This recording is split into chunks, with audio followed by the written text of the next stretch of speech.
Hello everyone, I hope that you all will fit and fine in this pandemic situation of COVID-19. My name is Uzma Khan and I am working as lecturer of psychology at Diet Rampur. First of all, I would like to express my sincere gratitude to such an esteemed organization named SCERT, who has given me such a great opportunity to communicate with you all. The topic which I have been giving today called understanding of interpersonal relationship of peers, यानी कि सहपाठी के आंतरिक संबंधों की समझ एवं विकास, जो कि DLED 4 सेमेस्टर के विषय शांति शिक्षा एवं सतत विकास से लिया गया है। आज के इस टॉपिक में हम समझेंगे शांति शिक्षा के अंतर्गत जो हमारा टॉपिक है peer interpersonal relationship. I'll try my best to communicate each and every aspect of the topic in today's lecture. So let us start. सहपाठी संबंध यानी कि पीयर रिलेशनशिप्स, साथी समूह की विशेषताएं, कैरेक्टरिस्टिक्स ऑफ पीयर रिलेशनशिप एवं बालकों के विकास में साथियों की भूमिका यानी कि role of peers in children development, सामाजिक बोध, सोशल कॉग्निशन, आक्रामकता, अग्रेशन.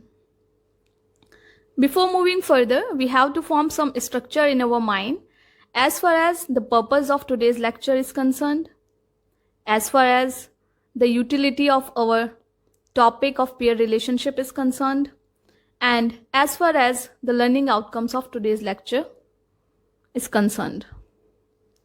सबसे पहले अगर बात करें लर्निंग आउटकम्स की, चूंकि हमारा ये लेक्चर हमारे ट्रेनीज के लिए हैं जिन्हें हम अपने भावी शिक्षकों के रूप में देखते हैं.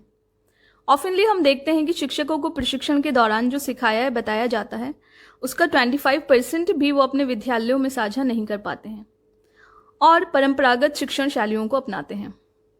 उन्हें ये नहीं पता होता कि किस तरह की टीचिंग टेक्निक्स को और टैक्टिक्स को अपनाकर, स्ट्रैटेजीज को अपनाकर वो अपने टीचिंग लर्निंग प्रोसेस को एक बेहतर तरीके से क्वालिटेटिव वे में बना सकते हैं और किस तरह का एकेडमिक एक्टिविटीज़ द्वारा छात्रों को एक फेयरलेस और प्लेजरफुल एटमॉस्फेयर उपलब्ध करा सकें.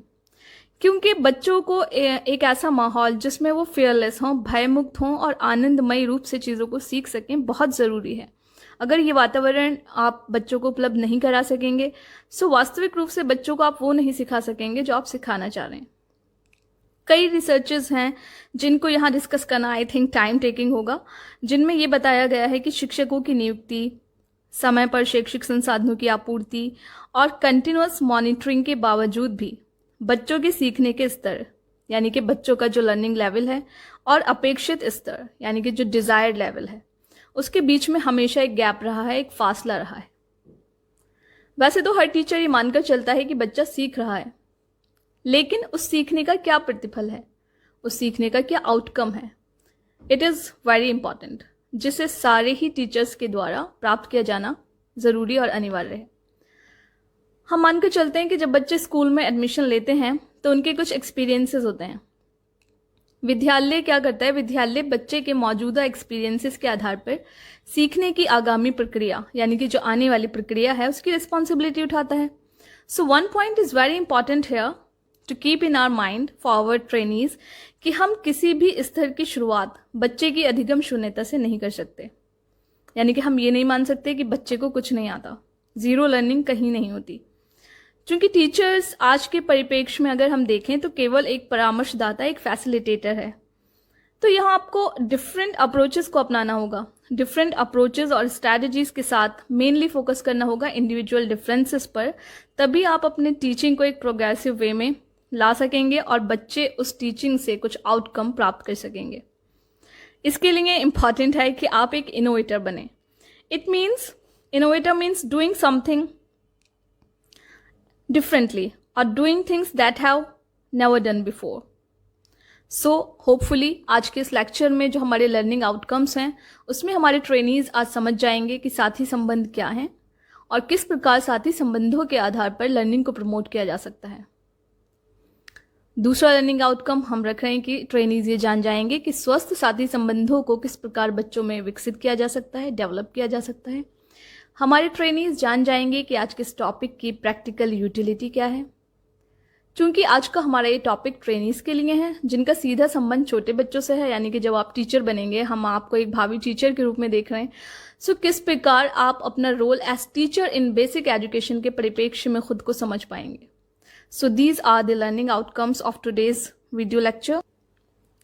Moving forward to the next slide, जिसमें हम समझेंगे what is peer relationship. Peer relationship यानी कि सहपाठी संबंध. सबसे पहले पेयर रिलेशनशिप को समझने से पहले हम समझेंगे पेयर के लिटरल मीनिंग को, यानी कि who are peer. Peer refers to the people who are equal in such aspects such as age, education, social class, abilities, qualification, maturity level etcetera. It means peer एक ऐसे group को represent करता है जहां जो लोग होंगे वो जो लोग उस ग्रुप का पार्ट होंगे उनकी age, education, social class, abilities, interest, qualification और मैच्योरिटी लेवल सेम होगा या लगभग कम बढ़ती होगा. पेयर हमारे सेम एज ग्रुप के फ्रेंड्स कहलाते हैं. Same age group means here कि चाहे वो बच्चों का समूह हो, जवानों का समूह हो, बुजुर्गों का समूह हो, कर्मचारियों का समूह हो, या किसी भी टाइप के आप ग्रुप्स को ले सकते हैं जिसमें ये सारी कंडीशंस वेरी करें. आगे बढ़ते हैं. What is peer group. Peer group means कि पेयर ग्रुप के जो मेंबर हैं who have interest in social positions in age, in commons. अब बात करते हैं सहपाठी संबंधों की. सहपाठी संबंध कैसे बनेंगे. हम अपनी लाइफ कहाँ स्टार्ट करते हैं. हम अपनी लाइफ स्टार्ट करते हैं as children in our society. बच्चे अपनी ज़िंदगी स्टार्ट करते हैं सोशल वर्ल्ड में, फैमिली में. जैसे जैसे वो बड़े होते हैं समाज में अपना समय व्यतीत करते हैं अपने साथियों के साथ, पीयर्स के साथ, यानी सेम एज ग्रुप के व्यक्तियों के साथ. सो यही क्या है, यही पेयर रिलेशनशिप है. हम ये मानकर चलते हैं कि children learn many skills from their peer relationship, यानी कि चिल्ड्रन पर, बच्चों पर जो एक इम्पैक्ट है सोशलाइजेशन का वो उनके पेयर्स के अकॉर्डिंग होता है. वो पेयर ग्रुप जो है उनको हाईली इन्फ्लुएंस करते हैं उनकी लाइफ में. चाहे लाइफ का आपका कोई भी स्टेज हो, आपकी जो भी रिलेशनशिप हो, पेयर रिलेशनशिप में आप सबसे ज़्यादा हाईली इन्फ्लुएंस्ड होते हैं उनकी कैरेक्टरिस्टिक्स से. सो इसमें जो 3 चीज़ें हम इंक्लूड करेंगे, it includes assertiveness, conflict management, how to earn respect and control aggression. Assertiveness means here positivity, conflict management यानी कि conflict को कैसे manage करें, how to earn respect, आप कैसे respect earn करें, and control aggression यानी कि अपनी आक्रामकता को कैसे रोकें. In many research we find कि बच्चे खेल के द्वारा भी बहुत सी opportunities पाते हैं जिसमें वो अपनी फीलिंग्स डिस्कस करते हैं, अपनी थॉट्स को एक्सपेंड करते हैं, साथ ही साथ अपनी नॉलेज, एक्सपेरिमेंट और लैंग्वेज को भी पेयर रिलेशनशिप और इन्हीं सोशल रूल्स से सीखते हैं. सो फैमिली का यहाँ पर एक मेजर रोल है. फैमिली से बच्चे को जो एट्रीब्यूशन मिलेंगे वही वो आगे अपनी रिलेशनशिप के थ्रू किसी भी रिलेशनशिप में रिवील करेगा, अपनी लाइफ के किसी भी एस्पेक्ट में, किसी भी स्टेज पर. So we should keep in mind कि परिवार की भूमिका यहाँ महत्वपूर्ण है. आप सभी को अपने दिमाग में बात रखनी है कि children must be taught forgiveness and empathy and must learn to be accepting of individual differences. So it is very important for you all, it is your duty to inculcate in all these characteristics in your children. Moving forward to the characteristics of peer relationship. So the first characteristic that you can see on your screen is effectiveness. Effectiveness means प्रभावशीलता. प्रभावशीलता. एक बच्चा अपने साथी का अनुकरण मात्र ही नहीं करता बल्कि उसके विशेष गुणों से प्रभावित भी होता है. विशेष गुण, अब चाहे वो अच्छे गुण हो या बुरे गुण. सो प्रभावशीलता पेयर ग्रुप की, पेयर रिलेशनशिप की एक इंपॉर्टेंट और मेन कैरेक्टरिस्टिक है. उसके बाद आते हैं हम नेक्स्ट कैरेक्टरिस्टिक्स पर, जो है फेथ. फेथ मीन्स भरोसा या विश्वास. यही फाउंडेशन है, बेस है किसी भी रिलेशनशिप की. एक मित्र को अपने मित्र पर ही पूर्ण विश्वास होता है. आप अपने फ्रेंड्स के साथ क्यों अपनी चीज़ें शेयर करते हैं? क्योंकि आपको भरोसा होता है कि आपको उनसे कोई हानि नहीं पहुंचने वाली. इसलिए आप अपनी सारी चीज़ें, अपनी फीलिंग्स, अपने इमोशंस अपने फ्रेंड्स से शेयर करते हैं. नेक्स्ट कैरेक्टरिस्टिक है इसकी ट्रांसपेरेंसी. ट्रांसपेरेंसी मीन्स पारदर्शिता. छोटे बच्चों को आपने कभी गौर से देखना, उनके मन में जो भाव होते हैं वही उनके चेहरे पर होते हैं. यहाँ तक कि उनकी मित्रता में अपने पराये का भाव नहीं होता. ट्रांसपेरेंट होते हैं बच्चे. ऐसा नहीं कि मुंह पर कुछ और पीछे बच्चा किसी और तरीके से रिवील कर रहा है अपने इमोशंस को. सो ट्रांसपेरेंसी पेयर रिलेशनशिप की एक इंपॉर्टेंट और मेन कैरेक्टरिस्टिक है. आगे बढ़ते हैं. Next is participation. Participation means सहभागिता। ये टेंडेंसी सभी बच्चों में होती है। बच्चे आपने देखा होगा कि एक समूह में काम करना पसंद करते हैं, चाहे वो सोशल एक्टिविटीज़ हों, लाइक प्ले हो, कल्चरल एक्टिविटीज़ हों, यहाँ तक कि बच्चे पढ़ना भी समूह में ही पसंद करते हैं। बहुत से घर पर भी आपके बच्चे होंगे, एग्जाम्पल आप वहाँ से ले सकते हैं, बच्चों को देख सकते हैं कि बच्चा कभी कभार वो चीज़ें जो इंडिविजुअली वो नहीं करता, वो किसी ग्रुप का पार्ट बनकर या ग्रुप का पार्ट बनकर वो चीज़ें वो सीख जाता है। सो हमारा फर्स्ट एंड फॉरमोस्ट ऑब्जेक्टिव ये होना चाहिए कि हम सभी से प्यार का भाव रखें और बच्चे को एक अच्छा इंसान बनाएं, because there is a big difference. Next है हमारा जो कैरेक्टरिस्टिक आती है इसमें, वो है moral and human being view, यानी कि नैतिकता एवं मनुष्यता संबंधी दृष्टिकोण। नैतिकता और मनुष्यता की अगर हम बात करें तो बच्चों में ये वाला भाव हम विकसित करें कि बच्चे सभी से प्यार करें, बच्चों को एक शेयरिंग वाली चीज़ सिखाएं। आजकल जो फैमिलीज़ में इस चीज़ की बहुत कमी है कि आप बच्चे को सिखाते ही नहीं कि बच्चा अपनी चीज़ शेयर नहीं करेगा तो वो मोरल्स और ह्यूमन बीइंग वाले व्यू को आई डोंट थिंक सो कि उस तरीके से प्राप्त कर पाएगा। सो बच्चे को सिखाना चाहिए प्यार का महत्व, और प्यार के महत्व के साथ साथ आप खुद रिप्रेजेंट करें, एक अच्छा माहौल उससे दिखाएं, एक अच्छा माहौल उपलब्ध कराएं, बिकॉज आई थिंक कि there is a big difference between a human being and being human, यानी कि ह्यूमन बीइंग और बीइंग ह्यूमन में बहुत बड़ा अंतर है। नेक्स्ट की बात करें हम, नेक्स्ट कैरेक्टरिस्टिक है इसमें प्रतियोगिता, यानी कि कंपटीशन। प्रतियोगिता, बच्चों में ये भावना अधिक पाई जाती है। आपने 3 इडियट मूवी का वो सीन तो सभी को याद होगा कि जब अपने बेस्ट फ्रेंड के मार्क्स भी अगर अपने से अच्छे आ जाएं तो आप वहाँ कंपटीशन फील करते हैं। बट कंपटीशन एक हेल्दी कंपटीशन होना चाहिए। Competition, I think competition is a must thing in life, but एक हेल्दी कंपटीशन को प्रमोट करें आप सभी, क्योंकि लाइफ में the only race that you have to run is with your self. Next is group work. Group work की बात करें तो ग्रुप वर्क मीन्स अगर आप ग्रुप में कोई काम करते हैं, समूह में बच्चों से काम कराते हैं, तो उसमें उनका इंटरेस्ट बना रहता है, और interest is the key thing. किसी भी चीज़ को करने में अगर आपका इंटरेस्ट नहीं है तो आप उस चीज़ को उतने अच्छे तरीके से नहीं कर पाएंगे। There is a famous saying कि you may led a horse to water but can not made him to drink, यानी कि आप घोड़े को पानी तक तो ले जा सकते हैं लेकिन उसे पिला नहीं सकते। सो यही सेम सिचुएशन आप क्लास में फील कर सकते हैं कि बच्चे को आप क्लास में बिठा तो सकते हैं मजबूरी में, लेकिन आप उसे क्या सिखा पा रहे हैं जब तक अगर वो इंटरेस्ट फील नहीं करेगा, इंटरेस्ट उसके अंदर नहीं आएगी किसी भी चीज़ को लेकर, तो वो नहीं सीख पाएगा। नेक्स्ट की बात करते हैं। Next characteristic is exchange of ideas, यानी कि विचारों का आदान प्रदान। विचारों का आदान प्रदान, बच्चे क्या करते हैं या बड़े क्या करते हैं, आप किसी भी ह्यूमन बीइंग को लें, मुश्किल में आप सबसे पहले अपने फ्रेंड से सलाह लेते हैं, अपने किसी करीबी के पास जाते हैं। सो पीयर रिलेशनशिप की मेन कैरेक्टरिस्टिक में एक्सचेंज ऑफ आइडियाज़ एक इंपॉर्टेंट और मेजर रोल प्ले करता है, क्योंकि without exchanging of ideas we can not communicate, we can not share. Sharing and exchanging is a part of communication, and as we are human being, so without communication we cannot survive. Last characteristic की बात करते हैं, that is discussion, यानी कि वाद विवाद। सभी अपने वाद विवाद की अगर हम बात करें तो आप सबकी एक टेंडेंसी होती है सभी अपने फ्रेंड्स का चुनाव, क्योंकि हाँ हम पेयर ग्रुप और इंटरपर्सनल रिलेशनशिप के सिनेरियो में बात कर रहे हैं, सो सभी अपने फ्रेंड्स का चुनाव अपनी इंटरेस्ट और स्टेटस के अकॉर्डिंग करते हैं। अपनी जो आपके एरियाज ऑफ इंटरेस्ट है, आपकी जो टेंडेंसी है किसी के प्रति, उसी के अकॉर्डिंग आप अपने ग्रुप का भी चुनाव करेंगे। इसी से आप क्या करते हैं, लॉजिकल रीजनिंग सीखते हैं अपनी लाइफ के और डिफरेंट एस्पेक्ट सीखते हैं। डिस्कशन के थ्रू ही आप अपनी मनोवृत्ति वाले ग्रुप को पसंद करेंगे और उन्हीं का चुनाव करेंगे। Moving forward to the next slide, that is related to social cognition, यानी कि सामाजिक बोध। सोशल कॉग्निशन को समझने से पहले सोशल साइकोलॉजी को समझना होगा। What is social psychology? Social psychology related to people behavior in society. For example, किसी पर्टिकुलर सिचुएशन में मीन्स सोशल इन्वायरमेंट में हमारा बिहेवियर कैसा है।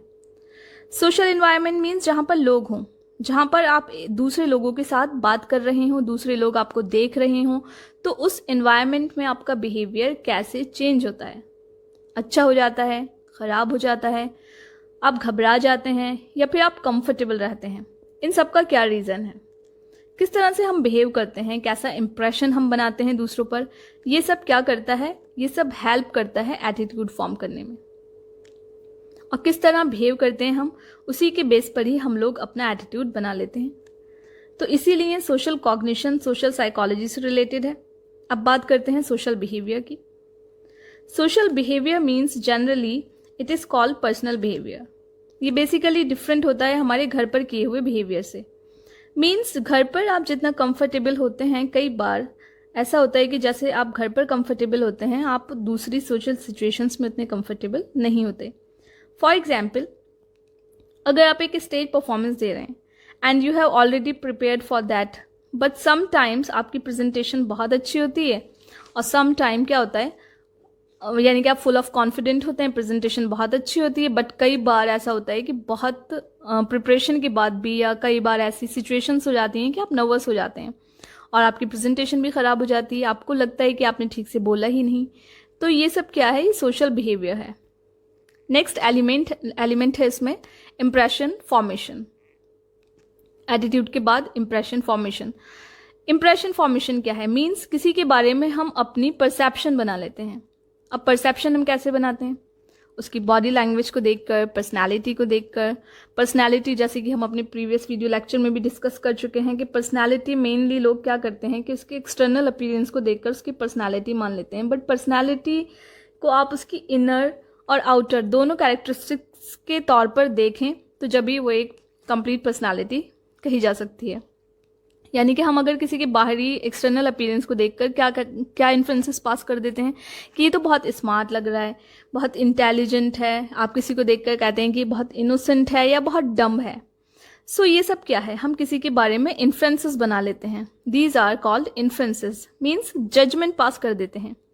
सो इसे हम इम्प्रेशन फॉर्मेशन कहते हैं। अब ज़रूरी नहीं कि हर बार सही ही हो, sometimes it also depends on our own attitude. Everyone has his own side to see the things. Next term है इसमें attribution. Attitude plus impression formation plus attribution, इन तीनों को मिला के बनता है सोशल कॉग्निशन।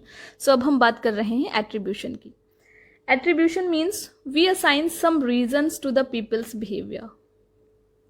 फॉर एग्जाम्पल, कोई बहुत हैप्पीली या फ्रेंडली बिहेव कर रहा है आपके साथ, तो आपके माइंड में कोई ना कोई रीज़न बना लेते हैं आप कि शायद इसका नेचर ही बहुत फ्रेंडली है, ये बहुत हेल्पफुल है, ये सब लोगों के साथ ऐसे, या ये सब लोगों के साथ ऐसे ही बिहेव करता है।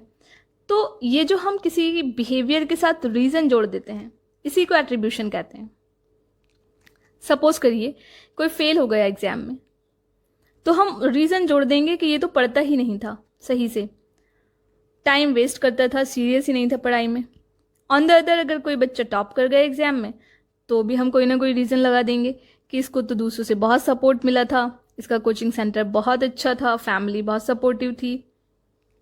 मीन्स हम हर बिहेवियर के साथ एक रीज़न लगा देते हैं कि इस वजह से ऐसा हुआ। इसे ही एट्रीब्यूशन थ्योरी कहते हैं। जिन बच्चों ने मास्टर्स किया है साइकोलॉजी में, आई होपफुली उन्होंने इस एट्रीब्यूशन थ्योरी को बहुत अच्छे से पढ़ा होगा।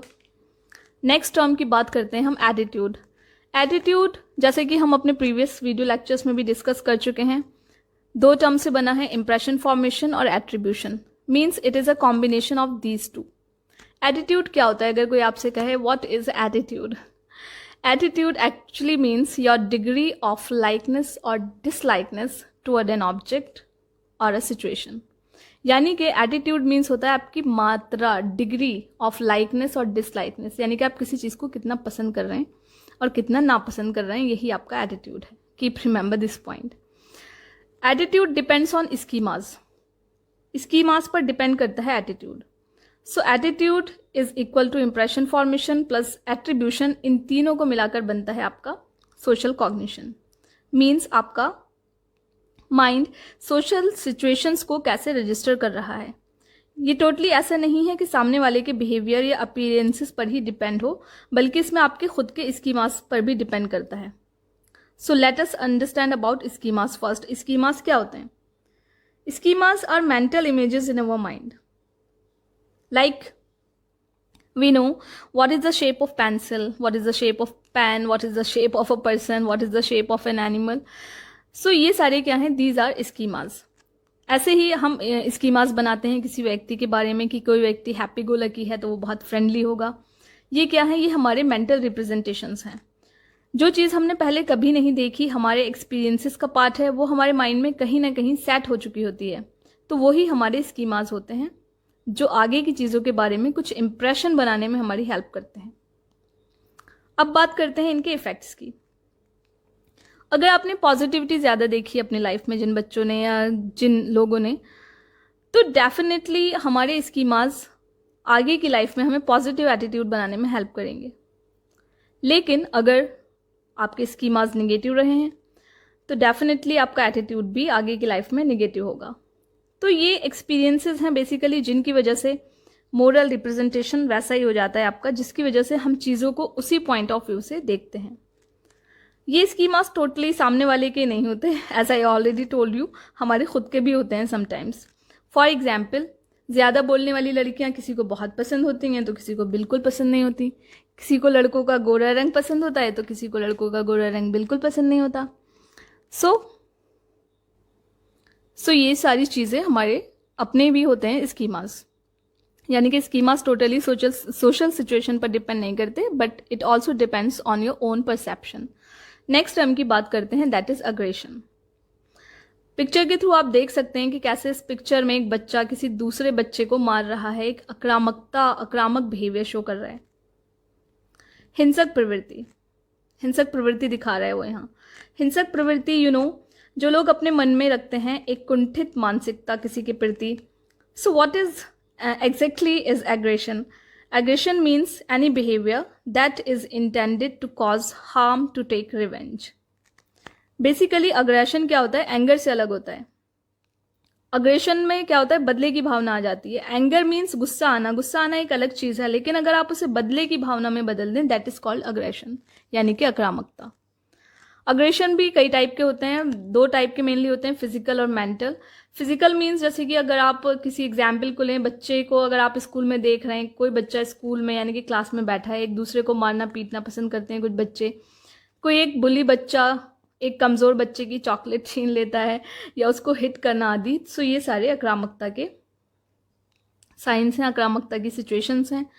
अब बच्चों के आक्रामक व्यवहार को वांछित व्यवहार में यानी कि डिजायर सिचुएशन में बदलने के लिए आपको क्या करना है? सबसे पहले शांति शिक्षा के अंतर्गत हमने यही बताया है कि शांति शिक्षा के लिए आपको खुद के अंदर वो टेंडेंसी इनकलकेट करनी है, डेवलप करनी है शांति के लिए। शांति के लिए आपको ये नहीं करना कि आप दूसरे से एक्सपेक्ट कर रहे हैं शांति के लिए, आपको शांति का सर्जक बनना है।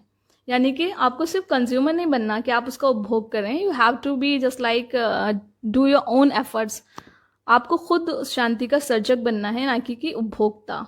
आप दूसरे से एक्सपेक्ट ना करें कि वो आपको एक शांतफुल वातावरण उपलब्ध कराए, बल्कि आप खुद इसी तरीके से क्लास में आप बच्चों के लिए अगर शांत वातावरण वाली टेक्निक्स अपनाते हैं, बच्चों के लिए डिफरेंट अप्रोचेस अपनाते हैं, तभी आपको, लेकिन उस सब के लिए आपको प्रोएक्टिव बनना होगा उन सारी टेक्निक्स को अपनाने के लिए, तभी आप बच्चों के व्यवहार को एक वांछित व्यवहार में बदल सकते। जैसे कि आप इस स्लाइड में देख सकते हैं इस कपल को कि ये कपल रिप्रेजेंट कर रहा है यहाँ 2 डिफरेंट कॉम्प्लेक्शंस को, और मैंने इसे रिप्रेजेंट कराया है एक कोट से कि best colour in all colours is the colour of humanity. So इसी चीज़ को आप अपनाएं अपनी लाइफ में कि किसी भी चीज़ का कोई रंग, आई डोंट थिंक सो कि आप उसे इंपॉर्टेंस दें। जो बेस्ट कलर है वो ह्यूमैनिटी का है, जो आपके आंतरिक और बाह्य दोनों व्यवहारों में झलकता है। आगे बात करते हैं हम पीयर रिलेशनशिप में। इस स्लाइड के थ्रू आप देख सकते हैं कि बच्चे समूह में खेलना कितना पसंद करते हैं। It's cool to recognised by your peers, यानी कि आपका बच्चों का ही समूह, इट डजंट मैटर कि वो बच्चे ही हों, आप बड़े होकर भी जब भी अपने आप को एक अच्छे वातावरण में अपनी एक उपस्थिति दर्ज करा पाते हैं, जब आपको एक रिकॉग्निशन मिलता है अपने सेम एज ग्रुप वाले लोगों से। इस स्लाइड में आप देख रहे हैं कैसे ये बच्चे दूसरी बच्ची को एक बुलिंग बिहेवियर यहाँ पर रिप्रेजेंट कर रहे हैं। सो आई डोंट थिंक सो कि आप इस तरीके के व्यवहार को प्रमोट करें, और अगर कोई ऐसा करे तो आप सीखें उससे कि no one can make you inferior without your consent. So आप पॉजिटिव रहें, पॉजिटिव अप्रोच अपनाएं अपनी लाइफ में। करेज, इस स्लाइड में आप देख सकते हैं, courage is fire and bullying is smoke. So definitely ज़िंदगी में जब भी आप कुछ अच्छा करते हैं, सो वो आपके लिए एक अच्छे तरीके से ही एक रोशनी की उम्मीद लेकर आता है। और लास्ट में मैं अपने लेक्चर को वाइंड अप करना चाहूँगी. I would like to wind up my lecture with these words कि accept yourself the way you are. Accept yourself the way you are. The world recognizes you. It all starts from within. आज के इस lecture में हमने सीखा कि किस तरह स्वस्थ साथी संबंधों को प्रमोट करके बच्चों को किस तरह शांति का सर्जक बनाया जा सकता है.